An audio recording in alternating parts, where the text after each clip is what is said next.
하나님의 말씀은 마태복음 17장입니다. 마태복음 17장 1절에서 13절. 마태복음 17장 1절. 엿새 후에 예수께서 베드로와 야고보와 그 형제 요한을 데리시고 따로 높은 산에 올라가셨더니 그들 앞에서 변형됐다. 그 얼굴이 해같이 빛나며 옷이 빛과 같이 휘어졌더라. 그때 모세와 엘리야가 예수와 더불어 말하는 것이 그들에게 보이거늘 베드로가 예수께 여쭈어 이르되 주여 우리가 여기 있는 것이 좋사오니 만일 주께서 원하시면 내가 여기서 초막 셋을 짓되 하나는 주님을 위하여 하나는 모세를 위하여 하나는 엘리야를 위하여 하리이다. 말할 때에 호련히 빛난 구름이 그들을 덮으며 구름 속에서 소리가 나서 이르시되 이는 내 사랑하는 아들이요 내 기뻐하는 자니 너희는 그의 말을 들으라 하시는지라. 제자들이 듣고 엎드려 심히 두려워하니 예수께서 나와 그들에게 손을 대시며 이르시되 일어나라 두려워하지 말라 하시니 제자들이 눈을 들고 보매 오직 예수 외에는 아무도 보이지 아니하더라. 그들이 산에서 내려올 때 예수께서 명하여 이르시되 인자가 죽은 자 가운데서 살아나기 전에는 본 것을 아무에게도 이르지 말라 하시니 제자들이 물어 이르되 그러면 어찌하여 서기관들이 엘리야가 먼저 와야 하리라 하니까 예수께서 대답하여 이르시되 엘리야가 과연 먼저 와서 모든 일을 회복하리라. 내가 너희에게 말하노니 엘리야가 이미 왔으되 사람들이 알지 못하고 임의로 대우하였도다. 인자도 이와 같이 그들에게 고난을 받으리라 하시니 그제서야 제자들이 예수께서 말씀하신 것이 세례 요한인 줄을 깨달으니라. 하나님 아버지 하늘 감사합니다. 이 놀라운 말씀 이 아침도 저에게 시간 속에서 썩어질 물질계 속에서 영생의 말씀을 영광의 말씀을 들을 수 있는 특별한 은혜를 베풀어 주시니 감사를 드립니다. 예수님 이름으로 감사하며 기도드리옵나이다. 아멘. 자, 우리가 마태복음을 읽으면서 우리가 그냥 일반인들이 읽어서는 제대로 뜻을 이해하지 못하는 이유가 뭐냐 그러면은 이 모든 내용들이 정교한 게 연결되어 있다는 거예요. 16장과 17장 그리고 17장과 18장이 다 이어지는 내용이에요. 말씀드렸듯이 예수님께서는 제자들을 12장 49절에서 누가 내 어머니요 형제요 자매냐 손을 내밀어 제자들을 향하여 가르쳐 보라 이들이 내 형제요 자매다. 제자들과 늘 함께 하시며 가르치고 그리고 기적의 현장에 제자들이 늘 머물러 있고 뿐만 아니라 제자들에게 능력을 줘가지고 귀신을 쫓아내고 능력을 행할 수 있는 권능을 주셨습니다.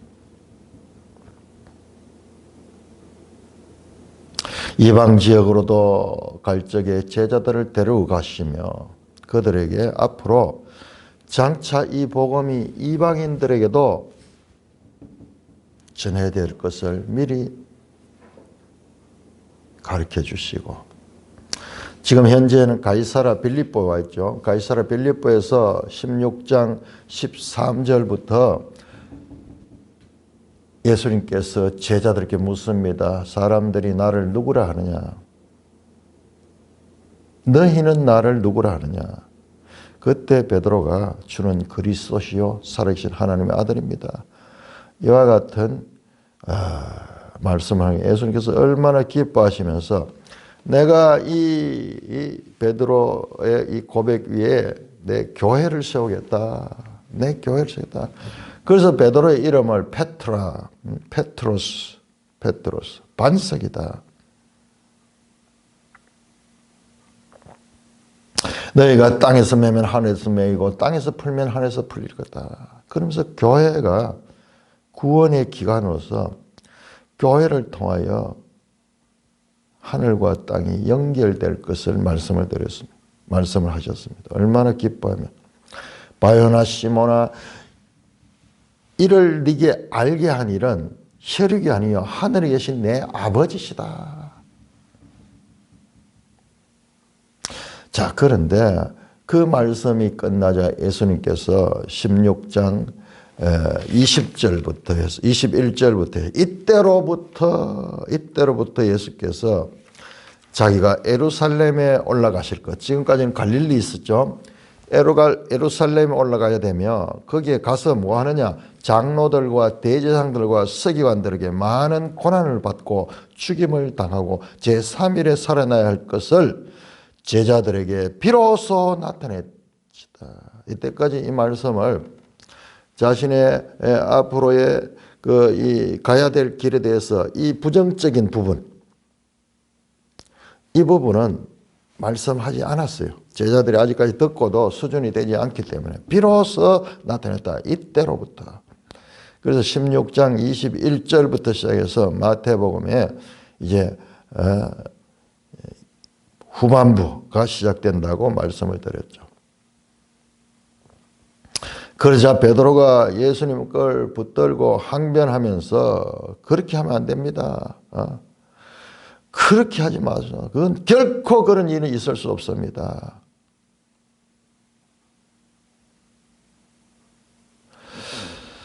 자, 우리가 이 16장 21절을 보시면은 예수님께서 예루살렘에 올라가서 누구한테 고난을 받느냐? 장로들과 대제사장들과 서기관들에게 고난을 받는다.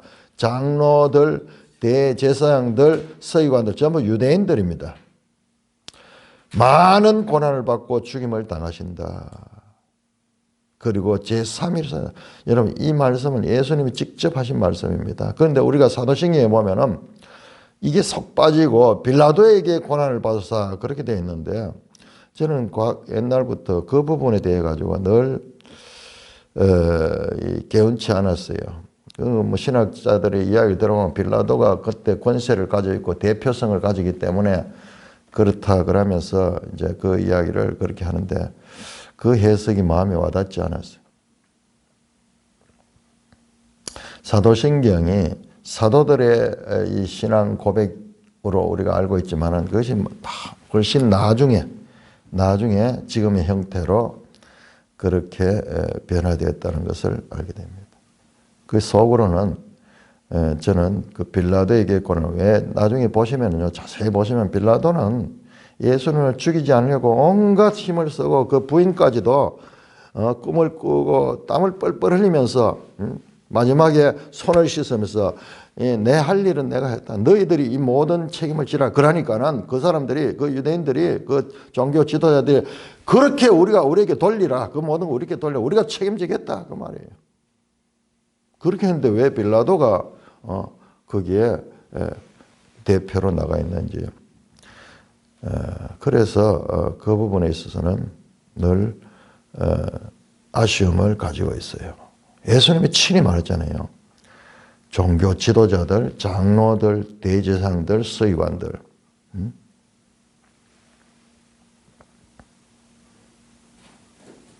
자, 그러자 베드로가 인간적으로 그렇게 하면 안 됩니다. 그랬다 예수님께서 그를 사탄으로 말씀. 그러니까는 우리가 자세히 보니까는 하나님 말씀은 반드시 내가 죽임을 당하고 십자가의 길을 가야 된다. 거기에 우리 번역에서는 빠졌는데요. 제3의 살아날 비로소 나타내셨다. 근데 죽음을 당하고 제3일에 반드시 살아나야 될 것이 나와 있어요. 데이카는 영어로 must. 반드시 뭐 해야 된다.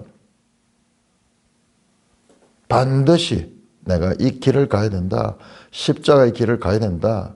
예루살렘으로 가서 이와 같은 고난을 받고 죽임을 당하고 그리고 부활해야 될 것이 이것은 반드시 되어질 일이다. 이것은 그냥 해도 되고 안 해도 문제가 아니고 이것은 예수님이 이 땅에 오신 목적 그 자체다. 그러자 베드로가 항변하면서 그리 마옵소서 그런 일은 죽게 결코 일어나지 않을 것입니다. 사탄이 하와에게 말했듯이 아니야. 결코 우리 찾아보면요 단어까지 똑같아요. 한번 볼까요? 창세기 3장 한번 보세요. 창세기 2장 먼저 한번 볼까요? 창세기 2장 17절 선악을 알게 하는 나무의 열매는 먹지 말라. 네가 먹는 날에는 반드시 죽으리라. 이게 헬라어로 하면 they 영어로 must be 먹는 날은 반드시 죽으리라. 예수님은 자신이 죽임을 당해야 된다는 자신이 죽어야지 그들을 살릴 수 있다는 거예요. 선악과를 먹고 인간은 반드시 죽게 되는 것을 예수님께서는 자신이 그 죽음을 짊어지면서 이 모든 죄의 능력, 사망의 능력을 깨뜨리겠다는 것이에요. 반드시 죽으리라. 우리 이 마태복음 16장 21절에 여기에 반드시라는 말이 원어로 보면 들어가야 돼요. 자, 그리고 3장 보시면은 3장 사탄이 와서 이 여자에게 말하기를 3장 4절에 뱀이 여자에게 이르되 네가 결코 죽지 아니하리라. 거짓말 하잖아요. 지금 베드로가 똑같잖아요. 그러니까 베드로를 향하여 사탄아 물러가라. 너는 나를 넘어지게 하는 자더라. 사탄이 어떻게 일을 하는가? 사람을 통해서 일을 하니까는 그 순간 베드로는 사탄의 지배를 당하고 있는 거예요. 그래서 예수님은 베드로를 꼬집는 게 아니라 사탄을 지금 꼬집고 있는 거예요. 네가 하나님의 일을 생각지 않고 도리어 사람의 일을 생각한다. 인정을 가지고 사람의 생각을 가지고 그렇게 하는 거예요. 이런 일들은 이건 교회에 있어 가지고 가장 잘못된 거예요. 그래서 바로 가리키는 것이 누구든지 나를 따르면 자기 부인을 하고 자기 십자가를 지고 자기의 어떤 인간적인 생각, 사람의 어떤 그 판단, 경험 이런 걸 가지고 주님을 따르는 자는 그것은 주님의 제자가 될 수 없다는 것이죠.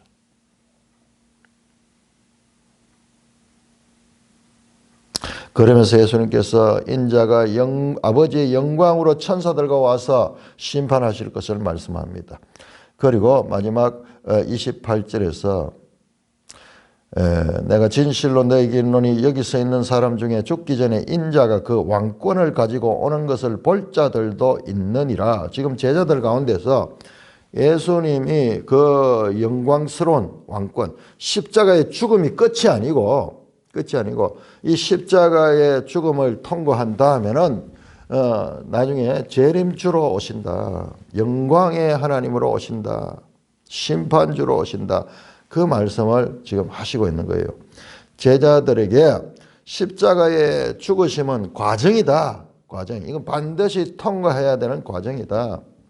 사실은 그 십자가를 통해서 인간의 모든 죄를 담당하시는 그 일을 하시고 그 다음에 부활하시고 승천하셔서 보좌 우편에 앉으시고 성령을 보내주시고 마침내 하나님의 시간에 따라서 재림하실 것 그것까지도 이야기하는 거예요. 제자들이 십자가의 죽음을 너무나 우울하고 부정적으로만 보지 않도록 그 장차 일까지도 말씀한 거예요. 그러니까 16장에 보세요. 16장 베드로가 하나님의 아들로 고백했죠. 16장 16절에서 그러니까 그 고백이 예수님의 정체를 드러내는 거예요. 예수님은 하나님의 아들이시다. 그 다음에 예수님께서 그 단계에서 십자가의 죽음에 대해서 자신이 거쳐야 될 것을 말씀했어요. 그러니까 베드로가 항변하면서 그 말씀은 수용하지 않으려고 그러죠. 적극적으로 예수님의 말씀을 가로막고 있죠. 그를 향하여서 그렇게 하면 안 돼. 그것은 사람의 생각을 따르는 거야. 그것은 하나님을 대적하는 거야. 그러면서 인자는 끝이 아니야. 다시 재림의 주로 영광의 주로 하나님의 왕권을 가지고 올 것이야. 그렇게 말씀을 했습니다. 자, 그 내용과 오늘 17장이 연결돼야 돼요. 우리 이것을 연결하지 않고 보기 때문에 이 말씀이 가지는 진정한 의미를 알기가 어려운 거예요. 사건의 내용은 기억하고 있는데 이 내용이 가지는 의미가 무엇인가를 알지 못하는 거예요. 자, 그래서 오늘 17장 1절에 엿새 후에 가는 말씀은요, 시간적인 그런 그 표현이기도 하면서 바로 앞에서 일어났던 사건, 가이사라 빌립보에서 베드로와 그 제자들과 예수님이 대화했던 그 일이 있은 지 엿새 후에 예수께서 베드로와 야고보와 그 형제 요한을 데리고 제자들 가운데 일부 세 사람을 데리고 갔어요. 여러분 한번 보세요. 16장 28절 여기 있는 사람들 중에서 인자가 왕권을 가지고 오는 것을 볼 자가 있느니라. 12제자 다가 아니고 그 중에서 일부가 그러니까 일부 12제자들 가운데 베드로와 야고보와 그 형제 요한을 데리고 따로 높은 산에 올라가셨다. 이 높은 산이 어디냐? 이 산은요 정말 높은 산이에요. 자, 지도 우리 333쪽을 한번 볼까요? 지도 333쪽을 보시면은 지금 우리 장소가 아주 중요합니다. 자, 예수님께서는 333쪽을 보시면 지금 어디 있냐? 그럼 가이사라 빌립보에 있어요. 가이사라 빌립보는 저 북쪽 갈릴리 바다 지나서 홀레 호수를 더 올라가서 여기가요 이스라엘에서 가지고는 가장 북쪽이에요. 바로 그 위에 보세요. 가이사라 빌립보 바로 위에 보세요. 헤르몬산 있죠. 헤르몬산. 이 헤르몬산은 높이가 2,000 몇백 미터가 돼요. 우리나라 백두산이 1,800인가 뭐 그렇죠. 백두산보다도 훨씬 더 높은 산이고 여기에는 저 꼭대기에는 항상 만년설이 있을 정도로 사계절 다 그 꼭대기에는 눈이 와 있을 정도로 높은 산이고 그리고 이 산에서 눈이 녹으면서 그것이 저 호수를 거쳐가지고 그 다음에 갈릴리 바다로 거쳐가지고 요단강으로 해서 저 사해로까지 가는 그야말로 이스라엘의 성산입니다. 성산. 실제로 높은 산이거든요. 우리나라 그 백두산 같은 그런 백두산도 저 북쪽 끝에 있듯이 지금 이 산도 그런 산입니다. 아마 이 높은 산이 바로 예수님이 변화한 그 산이 아닌가 그렇게 생각을 합니다. 그리고 이들에게서가 높은 산 그러면은 이 산을 가리킨 높은 산. 정말 성산이에요. 나오죠. 시편에도 나오죠. 시편 133편입니까? 보면은 헐몬산에서 내리는 그 이슬. 이것이 쭉 내려가지고 이것이 이 강을 적셔가지고 쭉 내려오는 것이 아론의 기름 부은 것이 쭉 내려오는 것처럼 민족의 성산이 성산. 그리고 실제로 아주 높은 산이며 그리고 그 사람들이 살아간 데 있어 가지고 가장 소중한 그 물을 이스라엘 쪽으로 공급하는 수원지 같은 역할을 하는 것이 이 헐몬산입니다. 이 세 사람을 데리고 따로 높은 산에 올라가셨다. 그들 앞에서 변형돼서 그 얼굴이 해같이 빛나며 옷이 빛과 같이 희어졌다. 왜 이런 일이 지금 이 시간에 이 장소에서 행했을까? 제자들이 예수님의 예루살렘에 올라가서 순환을 당해야 될 것에 대해서 너무나 받아들이고 싶지 않잖아요. 아니 분명히 부활하시고 이 영광의 하나님 심판주로 오신다고 말씀했는데도 불구하고 그건 들리지 않아. 앞에서 고난을 당하고 죽으신다는 이것이 너무 강하게 어필이 돼가지고 그 뒤에 말이 들리지 않는 거예요. 물론 인간적으로 죽으면 끝이라고 생각하니까는 자신들의 경험에서 그랬을 거예요. 그런데 그 산에서 예수님이 변형돼서 얼굴이 해같이 빛이 나고 옷이 빛자체처럼 휘어졌어요.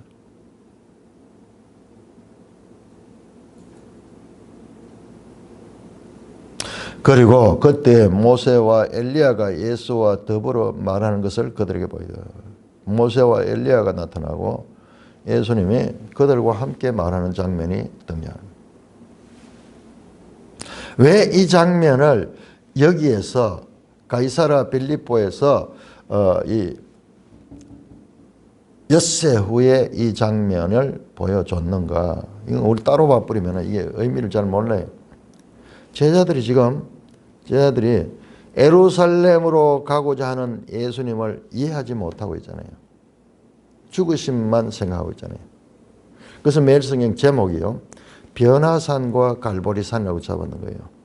이 변화산, 지금 이 영광의 이 인자의 왕적인 그와 같은 모습, 이 산과 같은 이 영광에 이르기 위해서는 갈보리산, 저 척박한 죽음의 산 갈보리산을 통과해야 된다.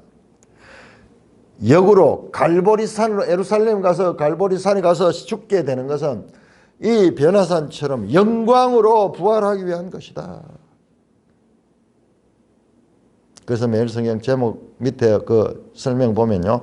순한 예고에 의기소침했을 제자들에게 예수님은 천상적 존재로서의 영광스러운 모습을 보여주신다. 이 사건이 그렇게 연결되는 거예요. 우리가 이런 것을 놓쳐버리고 보니까는 사건이 따로 되니까는 마태복음이 지금 무슨 말씀을 하고자 하느냐를 우리가 놓쳐버리는 거죠. 그냥 자세히 봐야 돼요. 우리 일반인들이 이렇게 자세히 볼 시간이 잘 없으면은 정말 매일 성경에 이 선생님을 따라서 성경 읽기를 하는 것은 정말 귀한 일이에요. 다른 큐티책, 요즘은 어떤지 모르겠습니다만 큐티책도 여러 권 나오더라고요. 옛날에 두란노에서 나오는 생명의 삶 하는 그 지금도 나올지 싶은데 많은 사람이 그거 보시면 돼요. 그때 내가 봤을 때 그 해설은요. 이런 해설이 아니에요. 전부 애화 같은 거 많이 들고 본문에 충실하지 못해요. 매일 성경은요. 이 본문에 충실함이 성경 신학자들이 이 본문의 깊은 내용을 따라가면서 계속 그렇게 가는 거예요. 애화를 자꾸 들고 뭐 현실 적용을 자꾸 이야기해버리고 이래버리면요. 본문을 이해를 못해요. 본문을 아무리 읽어도 본문이 무슨 뜻을 가는지 이해를 못해요. 근데 얼마나 섬세하게 잘 가르치고 있는지 몰라요. 그 본문을 한번 볼까요? 오늘 이 변화산 사건이 왜 있는가? 1절에서 3절 사형당하는 메시아에 대한 예고에 충격을 받은 제자들에게 고난과 수치가 전부가 아님을 일깨워주는 거야. 얼마나 섬세하게 제자들을 가르치고 있고 제자들을 배려하고 제자들을 지금 세워가잖아요. 시내산에 올라간 모세가 엿새 후 7째 날에 하나님을 뵌 일을 재난 출애굽기 24장 16절에 보면 모세가 산에 올라가서도요. 우리가 이런 부분을 그냥 읽었는데 엿새 동안 하나님을 만나지 못해요. 구름 속에 있어서 구름 속에 엿새 동안. 그런데 7째 날 구름 속에서 하나님의 음성이 들어와서 모세에게 말씀하셨어요. 새 모세 예수님이 지금 뒤에서 보면은 하늘의 구름에서 음성이 나옵니다. 그 시내산의 그 음성처럼 앞으로 제자들은 십자가에 못 박히시는 예수님을 보며 천상의 존재로 변형되신 영광스러운 모습을 포기해야 할 것입니다. 이야, 기가 막히게 표현했어요. 제자들은 지금 이 사건을 통해서 예수님이 지금 예루살렘에 올라가겠다 할 때 이들이 적극적으로 거부하고, 그리고 그것은 이 죽음의 길이고 그건 그러면 결코 안 된다는 인간적인 생각을 했지만 하나님의 생각은 그게 이 길을 반드시 가야 되는 거예요. 그래서 지금 이 사건이 이 자리에 위치하고 있고 이 사건이 중요한 사건인 거예요. 이걸 통해서 제자들은 예수님의 십자가의 죽으심이 단순한 죽음이 아니라 장차 부활하시고 그리고 성천하실 이 영광의 하나님으로 함께 보아야 된다 이 말이에요.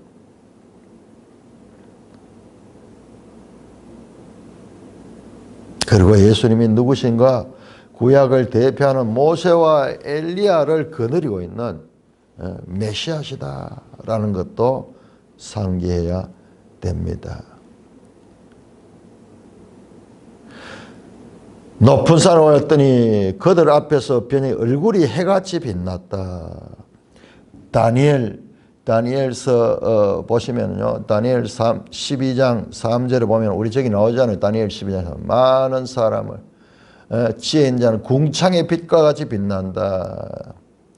예수님처럼 예수는 궁창의 빛같이 빛나며 해같이 빛나며 옷이 빛과 같이 휘어졌더라. 옷이 빛과 같이 휘어졌다. 이것도 다니엘 7장 9절에 보면은 인자 같은 이가 등장하는데 이렇게 이 빛나는 옷을 입고 있습니다. 우리 다니엘 7장 다시 한번 볼까요? 다니엘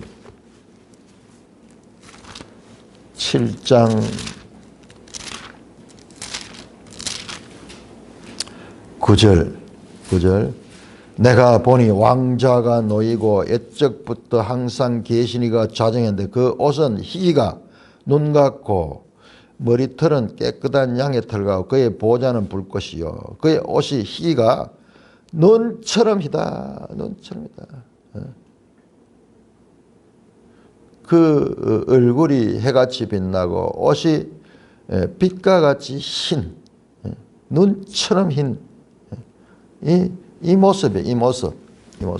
예수님이 바로 다니엘서에 나왔던 그 인자 같으니 하나님 옛적부터 항상 계신 성부 하나님부터 그 모든 왕권을 위임받는 그분이라는 것을 지금 보여주십니다. 자, 우리 번역에는 빠졌는데요. 그때 3절에 나오는 그때 바로 앞에 이두 나옵니다. 카이 이두. 그리고 보라. 그때 모세와 엘리야가 예수와 더불어 말한 것이 그들이 보였다. 드라마틱한 장면이에요. 이걸 왜 빼뿌린 거 몰라요. 보라. 너무나 놀라운 장면이에요. 모세와 엘리야가 예수와 더불어 말한 것이 나왔다. 모세는 율법을 대표하고 있고 엘리야는 선지자를 대표하고 있죠. 16장 28절 여기 있는 사람들 중에 인자가 왕권을 가지고 영광의 모습으로 오는 것을 볼 자들도 있을 것이다. 그 말씀이 바로 지금 이 장면과 밀접히 연관을 가지고 있는 것을 우리가 볼 수 있습니다.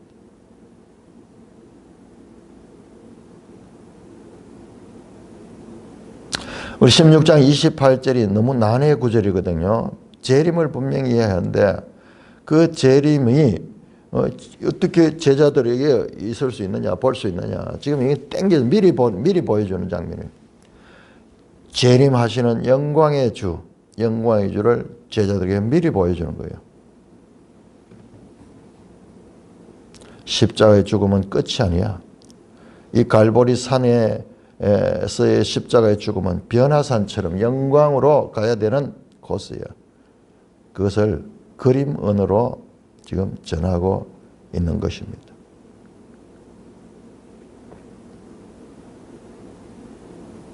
모세와 엘리야. 모세와 엘리야는 율법과 선지자의 대표성을 가집니다. 그러니까 제가 계속 얘기하는 마태복음은 새 언약과 에덴약의 패러다임의 시프트, 패러다임의 전환을 지금 아주 중요하게 다루고 있다. 뿐만 아니라 유대 전통에서 모세와 엘리야 이 두 분은 죽음을 맛보지 않은 분으로서 그들에게는 가르쳐지고 있습니다. 엘리야는 성천했죠. 모세도 보면은 모세의 죽음에 대해 가지고 저 신명기 보면은 모르잖아요. 무덤도 모르고 모세가 어떻게 죽었는지 아무도 알지 못하대요.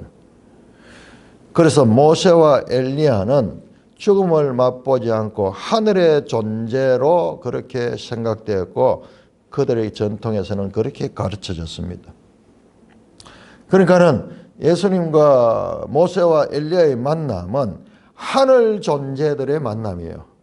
하늘 존재들의 만남. 천상의 회의가 지금 일어나고 있는 것입니다. 그 가운데서 예수님이 중심이 되니까는 예수님이 하나님의 나라 천상에서의 지위가 어떡한가를 보여주는 거예요. 그림 한 점에서 예수님이 지위가 어떤 분인가.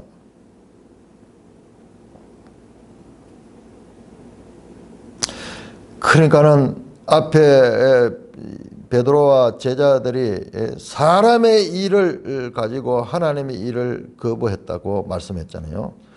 그래서 지금 이 일은 사람의 일이 아니라 하나님의 일이다라는 것을 깨우쳐 주시는 것입니다.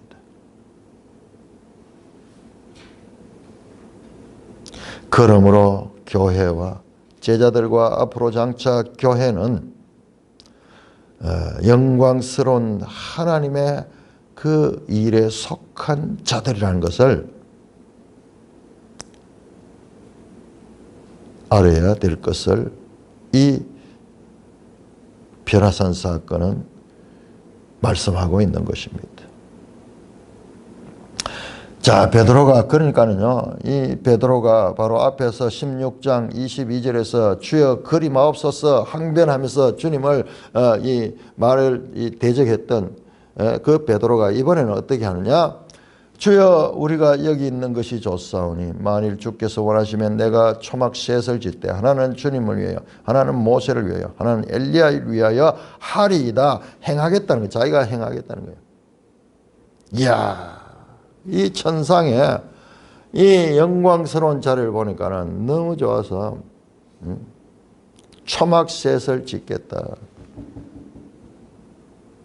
하나는 주님을 위하여 하나는 모세를 위하여 하나는 엘리야를 위해서 하리라.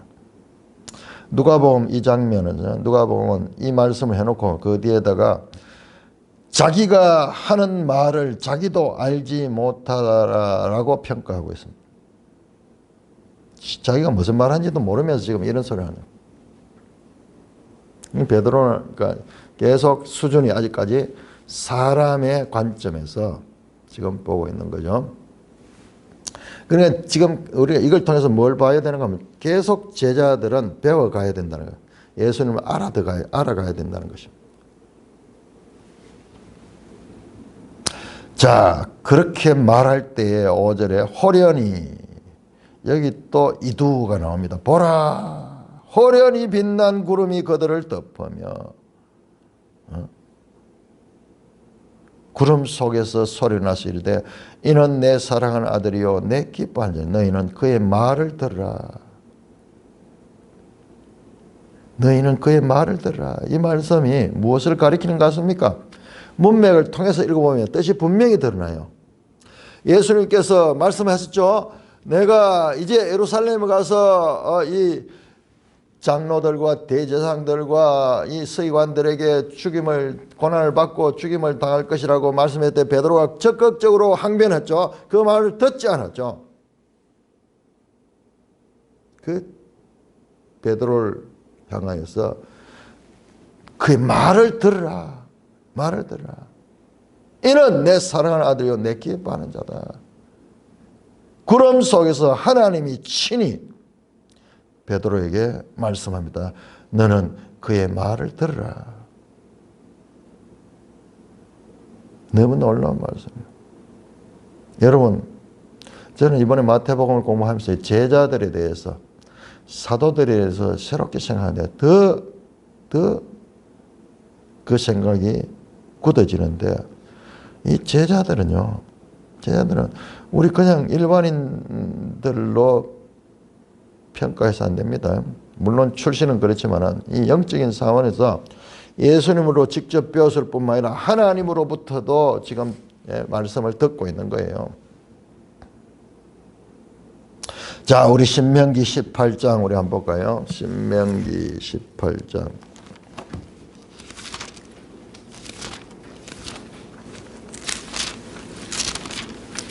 신명기 18장 15절. 신명기 18장 15절.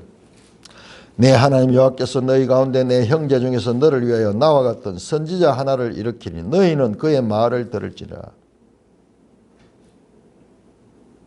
너희는 그의 말을 들을지라. 이것은 곧 내가 총회의 날 호렙산에서 네 하나님 여호와께 구한 것이라. 곧 내가 말하기를 내가 다시는 내 하나님의 여호와의 음성을 듣지 않게 하시고 다시는 이 큰 불을 보지 않게 하소서. 두렵건대 내가 죽을까 하나이다 하네. 하나님 음성을 들을 때요, 그 영광과 위엄이 너무나 장엄해가지고 인간이 듣고는 감당할 수 없는 거예요. 너희는 그의 말을 들으라. 동일한 말씀이 지금 구름 속에서 너희는 그의 말을 들으라. 이는 내 사랑하는 아들이요 기뻐하는 자다. 이게 바로 마태복음 3장 17절 예수님께서 세례를 받으시고 물에서 올라오실 때 나왔던 그 음성이 그 음성. 동일한 음성이에요. 이는 내 사랑하는 아들이요 기뻐하는. 하나님이 친히 예수님이 누구신가를 제자들에게 가르쳐주고 있는 거예요. 제자들이 어떤 사람이에요? 제자들은 이 변화산 경험을 통해서 예수님이 선지한 영광스러운 하나님의 아들이시라는 것을 알고 고난과 부활로 이어질 이분은 하나님이 친히 보증을 하시며 하나님이 친히 말씀하시는 그 하나님의 음성을 들은 자들이 제자들입니다. 그러니까 이 제자들은 인류 역사상 가장 위대한 선생에게부터 배웠던 가장 위대한 제자들이고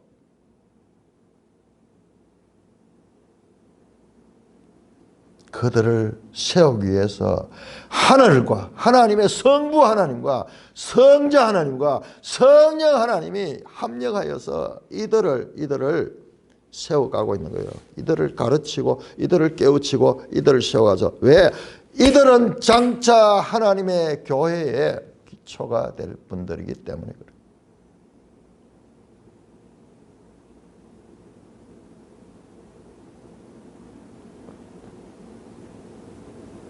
자, 이 사건은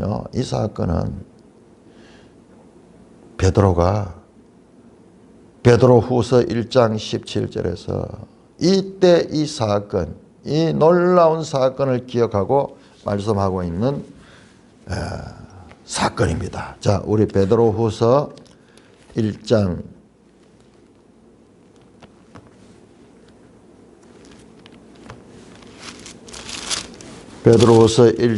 17절을 보시면은 16절부터 보겠습니다. 우리 주 예수 그리스도의 능력과 강림하심을 너에게 알게 한 것이 교묘히 만든 이야기를 따른 것이 아니라 이 사도들이 전하는 예수 사건은 그냥 우리가 만들어낸 이야기가 아니고 우리는 그의 크신 위엄을 친히 본 자라. 크신 위험을 친히 봤다. 지금 그 말씀하는 거예요. 이 장면이에요. 17절 보자. 지극히 큰 영광 중에서 이러한 소리가 그에게 나기를 이는 내 사랑하는 아들이요 내 기뻐하는 자라 하실 때에 내가 아버지 하나님 아버지께 존귀와 영광을 받았다.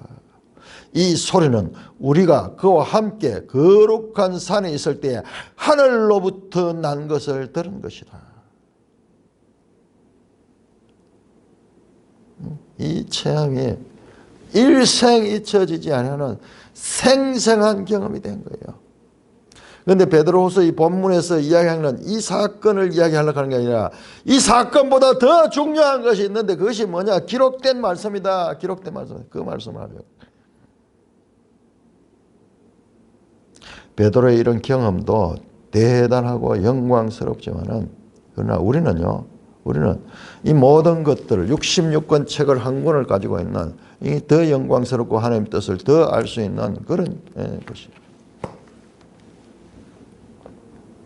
이 놀라운 사건.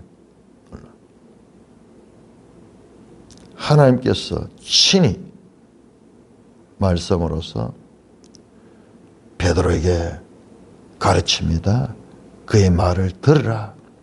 순종해라. 네 생각에 네 판단과 맞지 않다고 거부하고 대적할 것이 아니라 그의 말씀을 들으라. 6절입니다. 제자들이 듣고 엎드려 심히 두려워하니. 이런 장면은 성경에 많이 나오죠. 하나님의 음성을 듣고 또는 하나님 천사를 만나가지고 사람들이 심히 두려워하는 그 장면들. 시내산에서 그 하늘에서 구름 속에서 음성이 나니까 이스라엘 백성들이 두려워서 감당하지 못하고 더 이상 우리가 이 말씀을 들을 수 없다. 모세 네가 나가서 우리를 대표해서 이 말씀을 들어라. 그 신적 위험 앞에 죄인들은 불을 떨면서 감당하지 못하는 것입니다. 다니엘서 8장 17절에 다니엘이 천사 앞에서 이렇게 놀라가 엎드려져죠. 잠든 것처럼 돼요. 그때 천사가 그를 깨우죠.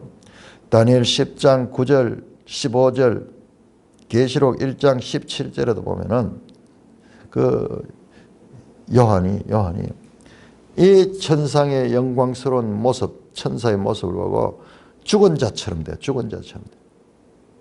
손을 대시며 일으켰다. 예수께서 나와 그들에게 손을 대시며 일어나라 두려워 말라 하셨다. 제자들의 눈을 들고 보매 오직 예수 외에는 아무도 보이지 않더라. 여러분 제자들은 이런 경험을 했습니다. 제자들을 특별하게 하늘의 계시로 예수님의 정체를 알게 되고 천상의 장면은 앞으로 예수님의 예루살렘을 통과해서 마침내 이르게 될 길이라는 것을 그들은 알아야 되는데 그러나 나중에 보면은 잘 못 깨닫고 있죠. 자, 그들이 산에서 내려올 때에 예수께서 명하여 인자가 죽은 자 가운데 살아난 것을 본 것을 아무에도 이르지 말라. 다시 한번 죽음과 부활에 대해서 말씀하는 거예요. 그러니까는 16장 20절에서 예수님께서 처음으로 순환에 대한 예고를 했습니다. 고난을 받고 죽으시고 부활할 것을 말씀하셨고 그 다음에 이 17장 9절에서 다시 죽은 자 가운데서 살아나는 것을 말씀하시고 이렇게 이 내용 가운데 예수님의 십자가의 죽으심과 부활하심이 다시 한번 강조되고 있습니다. 이것은 다른 사람에게 말하지 마라. 왜? 이 말은 아직까지 예수님께서 부활한 후에 말하나 예수님이 해야 될 일들이 있는데 이것을 미리 이야기를 해버리면은 사람들에게 오해를 많이 가져올 수 있을 것이다. 자, 그러자 제자들이 묻습니다. 자, 보세요. 이게 아주 중요합니다. 제자들은 예수님한테 늘 묻습니다. 예수님부터 직접 개인 교섭을 받는 거예요. 자, 이렇게 엘리야를 보고 모세를 보고 예수님을 봤는데, 근데 자기들이 배우기는 엘리야가 먼저 와서 이 메시아를 예비할 것이라고 했는데, 그러면은 그 사건은 어떻게 됩니까? 그렇게 묻습니다. 제자들 물으래. 그러면 어찌하여 서기관들이 율법 선생들이죠. 엘리야가 먼저 와야 하리라 하니까 예수께서 대답하여 이르시되 엘리야가 과연 먼저 와서 모든 일을 회복하다. 말라기 4장 6절에 엘리야가 올 것을 말했죠. 그런데 내가 너에게 말하노니, 예수님께서 말씀할 때요, 옛사람 모세와 선지자들의 말은 이렇게 됐다. 옛사람들에게 말한 바 너희가 살인하지 말라 하였거나 나는 너에게 말하노니. 권위 있는 말씀, 새 언약의 이 주체가 말씀하는, 하나님의 말씀이 직접 말하는 거예요. 엘리야가 이미 왔으나 사람들이 알지 못하고 임의로 대화했더라. 엘리야가 이미 왔다는 거예요. 그 사람들이 자기들이 엘리야를 알지 못했다는 거예요. 그러면서 인자도 이와 같이 그들에게 고난을 받아. 바로 직전에 나왔죠. 세례 요한이 무고하게 죄를 짊어지고 사형을 당했죠. 인자도 그 엘리야로 온 세례 요한처럼 그와 같은 길을, 그와 같은 고난의 길을 갈 것이다 말씀합니다. 자, 우리 여기서 세례 요한과 예수님의 길이 연결됩니다. 자, 이것은요, 또한 예수님의 길과 제자들의 길로 이어집니다. 제자들이 연합선대.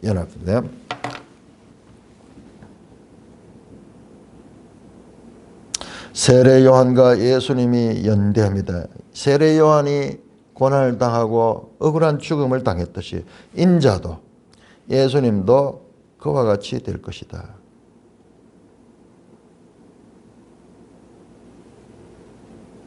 그러나 그거로 끝나는 것이 아니고 제자들도 예수님처럼 자기 십자가를 지고 자기를 부인하고 자기 십자가를 지고, 앞에서 나왔었죠.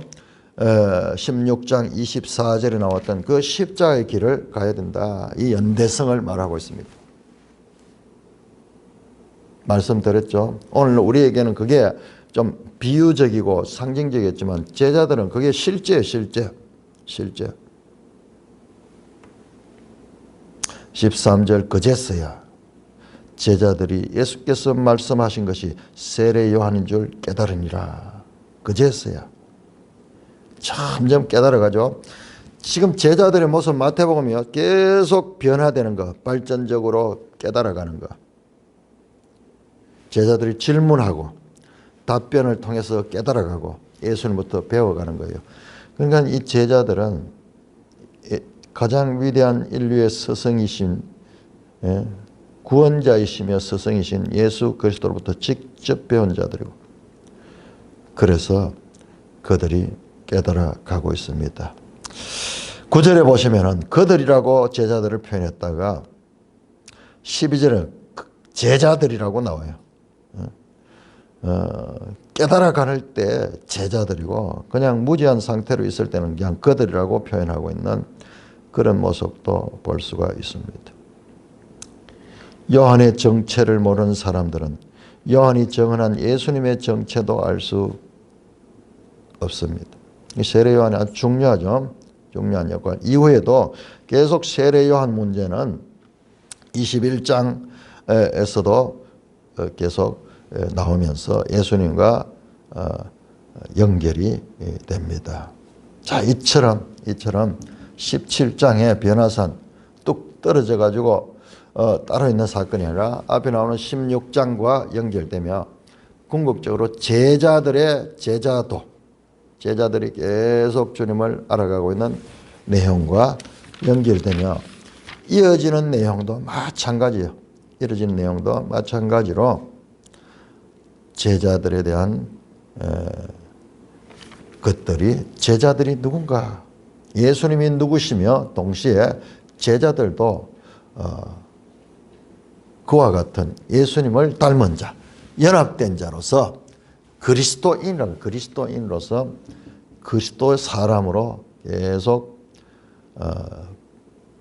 배워나가고 있고 변화받고 있는 과정을 지금 우리에게 보여주고 있다. 찬송가 331장입니다.